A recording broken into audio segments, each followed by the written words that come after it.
Welcome, friends and collectors. Thank you for joining me for another brand new edition of Diecast Emporium. I say brand new edition. It is a new video, but actually we're going to be going back in time and taking a look at a model that is well over 20 years old. But I got to tell you, this is another one of those old NZG Cat models that I never thought I'd have the opportunity to own, let alone film a review on. So, got to be honest with you, I'm pretty excited to show it to you. It is not a Cat 325BL, as the box says. This is the correct packaging that these models were first issued in. It is a 325CL, as you can see here, with the addition of a quickly applied slap-on sticker. One of these became available very recently on eBay, and I was able to snag it at a relatively affordable price. So, as I said before, not to be confused, this is the correct box that the first run of these were produced in.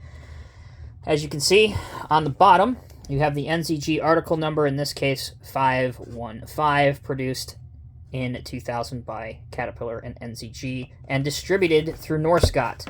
Let's get this thing out of the box and take a closer look at it. Here's something else I do want to show you first. Kind of think this is funny. You can see that the date on this, so this is obviously not what I paid for it, but what the previous owner paid on March 19th, 2003, was $39 and either a 7 or a 9, so let's just call it around $40. Good luck finding one of these for $40 nowadays, but kind of funny to take a look back in time at what these originally went for. All right, let's get it out of the box. Get it open. Here you go. This is the 325CL. Move the packaging out of the way. Alright, so taking a look at this model up close. By today's standards, you may be thinking, what's so great about the 325C? Well, back in the early 2000s, this was as good as it got for a C-Series excavator in 1/50th scale, in diecast at least, for several years. And even today, these are highly sought after by collectors, and they never came with metal tracks. However, several aftermarket companies did make undercarriage and track swaps for these that did include metal linked tracks. I didn't want one of those. I wanted to keep this all original with the original rubber linked tracks that you can see here. However, if you are oh so inclined, you can swap the undercarriage out because, as you can see, it is applied with just a single Phillips screw. There you go. Before we get too farther into the review, this is the third version of the 325, obviously with the letter C. That's 1, 2, 3. Let's take a look at the other two first. So here is the first version, the 325L. So this would have been the first one released. I would imagine probably, well, does it say underneath it?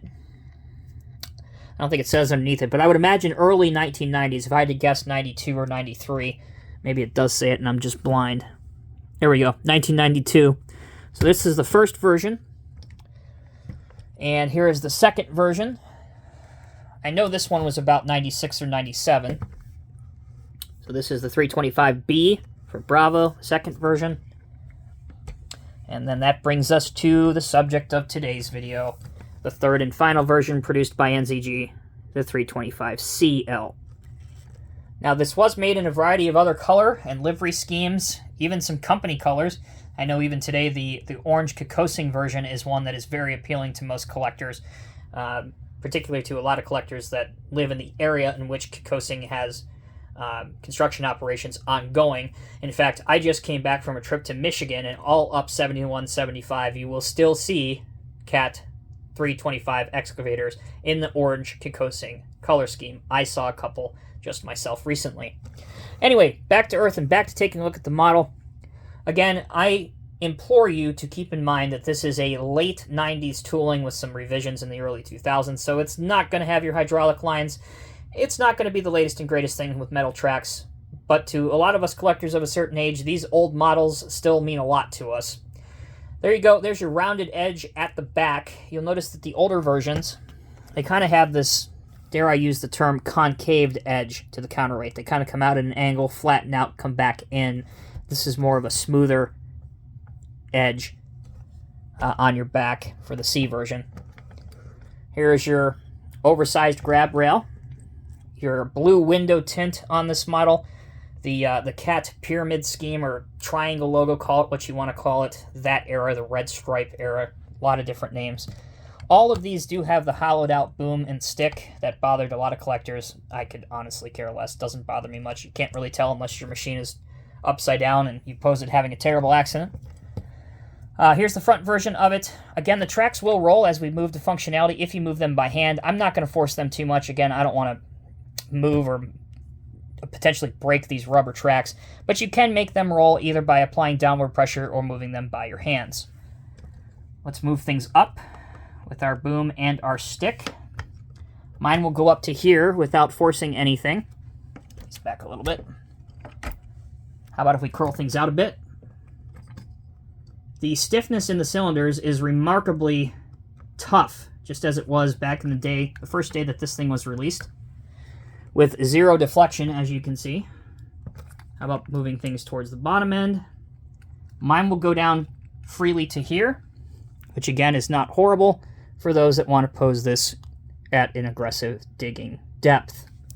Okay, let's come back to earth. Here's your curl in. How about while we're down here, a closed up transport mode.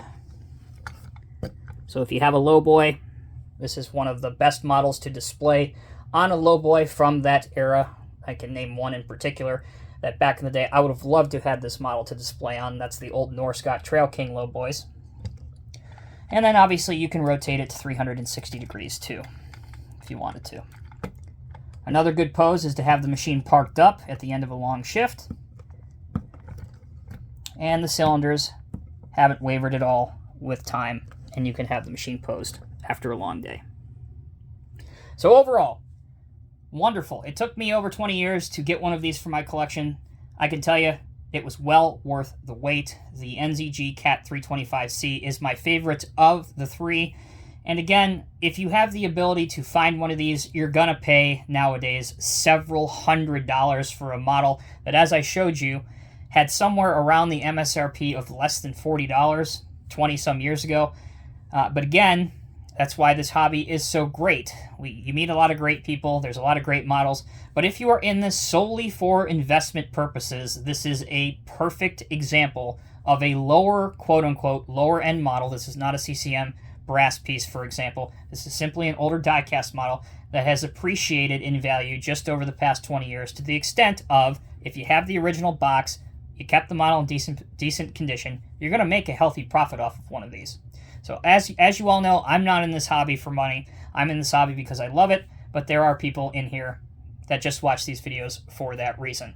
Before we close out the video, let me pose this with a articulated dump truck, again from that era. This is an NZG D250E, Series 1, not the Series 2. Don't have one of those yet. Hope to find one. This is the OG, or the original. And again, just these two models make a pretty interesting desktop display.